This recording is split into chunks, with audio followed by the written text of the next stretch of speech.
नमस्कार, मैं हूं देवांशु। आप देख रहे हैं न्यूज़ फोन से। बिहार का मुख्यमंत्री बनने के बाद सम्राट चौधरी का तीसरा दिल्ली दौरा जारी है। दिल्ली में खूब काम कर रहे हैं सम्राट चौधरी। मीटिंग पर मीटिंग और आला नेताओं से मुलाकात तो कर ही रहे हैं सम्राट चौधरी, लेकिन सबसे इम्पॉर्टेंट ये कि उन्होंने आज दो महत्वपूर्ण मीटिंग की है।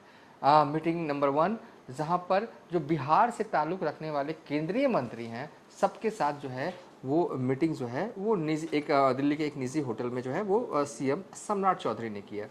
तस्वीरें भी आप देख सकते हैं जहाँ पर केंद्रीय मंत्री जो हैं वो जाते हुए दिख रहे हैं।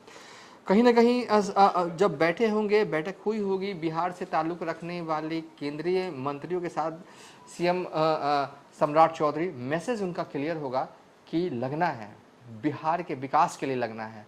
जहाँ भी ये टेक्निकल आता हो, मामला आता हो, वहाँ हम सबको मिलकर एकजुट होकर बिहार की तरक्की के नाम पर एक होना है। चाहे वो फाइल किसी विभाग में अटक रही हो, चाहे कुछ भी हो रहा हो, कोई भी टेक्निकल हो, हम सब मिलकर अगर एक लड़ेंगे तभी जो है वो बिहार आगे जा पाएगा। यकीनन मौजू सम्राट चौधरी के मीटिंग का यही रहा होगा। इसके अलावा सम्राट चौधरी ने एक और महत्वपूर्ण मीटिंग जो है वो की है। नई दिल्ली में बिहार कैडर के आईएएस और आईपीएस अधिकारियों के साथ बैठक कर बिहार के विकास और सुशासन और भविष्य की संभावनाओं को लेकर विस्तार से जो है वो चर्चा जो है ये बहुत इम्पॉर्टेंट। देखिए, वैसे तो जो आईएएस होते हैं, जो आईपीएस होते हैं, समय समय पर चाहे वो विभाग के संबंधित आईएएस हो, चाहे जब मीटिंग पुलिस को लेकर जब सीएम साहब करते हैं तो अधिकारी, आईपीएस अधिकारी होते हैं उनके साथ। लेकिन इस तरीके से आईएएस आईपीएस के साथ बैठना, सिर्फ फोकस पे बिहार हो, तो मुझे लगता है कि एक लंबे वक्त के बाद ऐसा हो रहा है। तो दिल्ली में सम्राट चौधरी ने ये भी किया, तो कहीं ना कहीं बहुत ही सीरियस मोड में नज़र आ रहे हैं। और जिस तरीके से सीएम बनने के बाद आज उनका तीसरा दिल्ली जो है वो दौरा रहा, तो आप कुल मिला के कह सकते हैं कि बीजेपी के नेताओं और केंद्रीय नेतृत्व और बड़े नेताओं से तो मिल ही रहे हैं सम्राट चौधरी अपने दिल्ली दौरे के दौरान।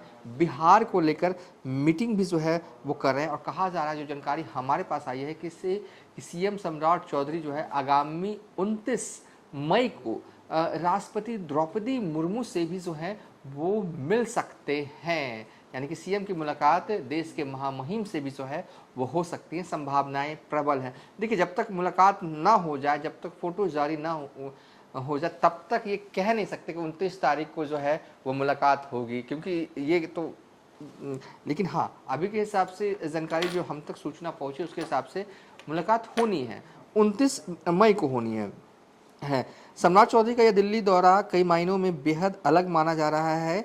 यह केवल एक समान शिष्टाचार यात्रा नहीं है। सरकार बनने के शुरुआती महीनों के बाद अब प्रशासनिक राजनीतिक प्राथमिकताओं को नए सिरे से तय किया जा रहा है। दिल्ली राज्य के विकास के कार्यों की समीक्षा के साथ साथ केंद्रीय योजनाओं को बिहार में तेजी से लागू करवाने पर भी जो ये जो मीटिंग हुई ना केंद्रीय मंत्रियों के साथ, ये इसलिए हुई कि केंद्रीय जो भी योजनाएं आती हैं, चाहे उसका जो पैसा आता है जिस विभाग के में जाता है, चाहे जिस मत के तहत आता है, तो सब कुछ जो है ना, कहते हैं ना कि हम दिल्ली से लेकर पटना तक यूनाइट रहेंगे तभी बिहार आगे बढ़ पाएगा। और सही भी है, सम्राट चौधरी इसी मिशन में जो है आगे चल रहे हैं। और एक और महत्वपूर्ण मुद्दे को लेकर भी सम्राट चौधरी का ये दौरा बेहद खास माना जा रहा है। देखिए, बिहार में कुल 10 सीटों पर जो है वो एमएलसी के चुनाव हो रहे हैं, जिसमें एक तो आप कट आउट कर दीजिए क्योंकि वो तो उपचुनाव हैं, वो नीतीश कुमार एमएलसी थे, वो अब एमएलसी नहीं है, उस कोटे वाली सीट। तो कुल 9 सीटों पर चुनाव हो रहे हैं, जहां पर